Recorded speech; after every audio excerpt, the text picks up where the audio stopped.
Hi everybody, it's Michelle with Creative Operation, and I'm back to share the last part of my smashing of the authentic paper collection that I was playing with. In the previous video, you did see that I had made all of those great recipe journals, and I did have some papers left over, and I was kind of trying to decide if I was done or not, and then I decided I was not done. I had some scraps left over. I had a couple cut aparts, and I just thought, well, let's see what else I can make. I also was using the patchwork paper that I had done from the previous projects that I had done a long time ago, several years ago, and they were in my stash, and so I pulled those out because obviously they match, and I was able to use those. So I had 6 of the 12 by 12 like patchwork sheets all together.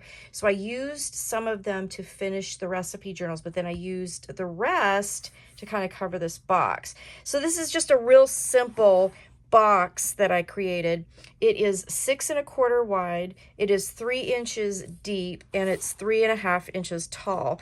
And I will take these out just so I can show you the box here real quick.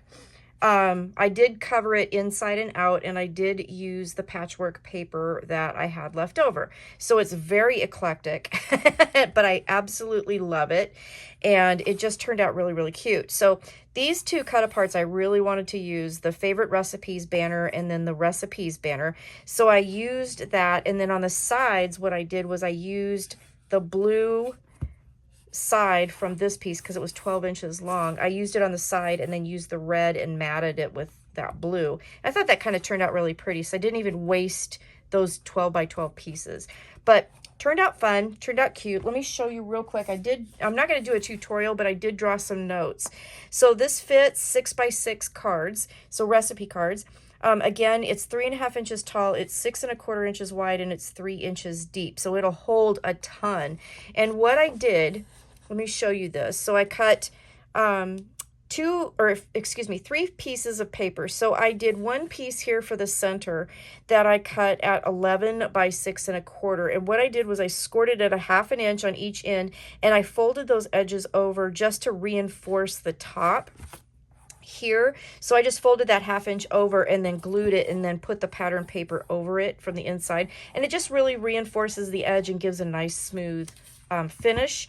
And then I scored it again at like 4 inches on each side to create the 3-inch middle and the 3.5 inch sides. I hope that makes sense. But then I added the sides here, and those pieces I cut 2 at 4.5 by 4, and I scored them at 1/2 inch all the way around. And then I used those to attach to the bottom and then as well as the sides. And then again, I did another 1/2 inch score at the top, folded it over before I used my pattern paper and reinforce those sides. So I'll leave this here for just a second. You could take a screenshot if you would like. And then right here, just that's my notes, okay? So I just wanted to tell you how I did that. So it was really super simple to create. And then I took some of the ribbon, and this was some of the ribbon that I used with recipe journals, and I just wrapped it around and tied a bow. I just thought it needed a little extra something, and I thought the bow would be really cute. So that's what the box looks like. Now let me show you what I did for the inside. I'm going to show you this part first.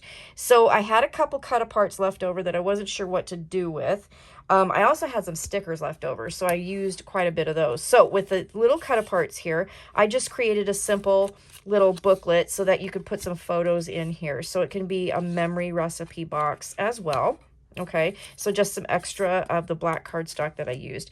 And then I made 6 different index cards, and I did a faux whale tail and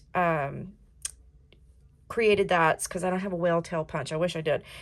So I used, again, the patchwork paper that I had already created years ago, and then I used the stickers to decorate. So there's the front and there's the back, and I used some stickers to decorate the back. You could put photos here. Okay, and then I put 10 recipe cards so far in each of the sections. These I got from Hobby Lobby. I thought they kind of matched. I thought that was fun. So here's the second one. And I love the kind of snarky little quips on the stickers, so I thought that was fun. I put the stickers on black cardstock and fussy cut them around. And then again, 10 more. All right. I'll just go through them a little quickly here. 10 more cards. Here's Mom's Diner. Sit down, be quiet, and eat. I love it. I just love it. So I was able to use up most of my stickers. There's the recipe cards. The really cool kind of snarky ones, if you will. I loved those, so I kind of focused on those. But then there was this one. One cannot think well, love well, sleep well if one has not dined well, by Virginia Woolf. So I thought that was really pretty, kind of a nice way to finish the stack of index cards. And then I had a separate 4x6 cut apart. So I did trim it down a little bit to fit on a 4x6 black piece of cardstock. This is a sticker that I put on cardstock and then added. And then the back is plain. You can put a nice photograph here. So that's the end. And then I still had a little bit left over. So I made a couple covered composition books, just really super simple.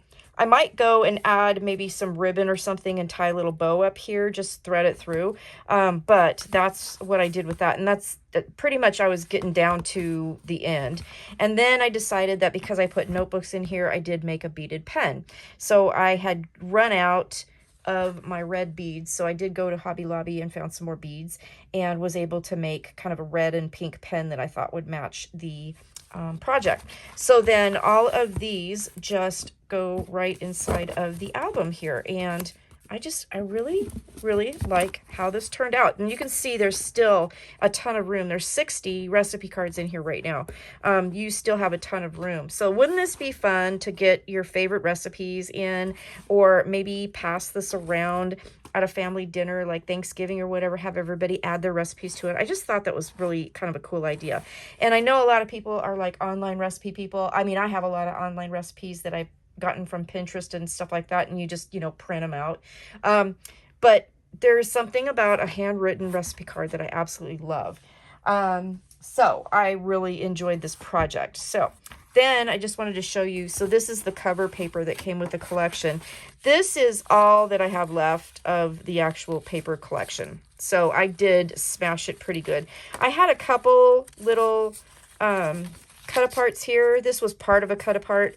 That one was a part of a cut apart I used. I sacrificed it. But anyway, I'm not really sure what to do with these, so I don't know. Maybe I can take these and make little bookmarks. I don't know, for the little composition books. I mean, I guess I could still do that, but this is what I have so far. As far as stickers go, this is all I have left of the stickers, so I think I did pretty good on using all of that. And then this is all that's left of the 6 12x12 papers that I had. Now I still have some strips. I could make some more bookmarks or something, but at this point, that's what I have. If I make some more with this stuff, I will let you know. But for now, that's what I've gotten out of my Authentique collection. So thank you so much for watching. I hope this inspired you. Let me know if you have any questions, and I will see you again soon with other fun projects. So stay crafty, my friends. Bye-bye.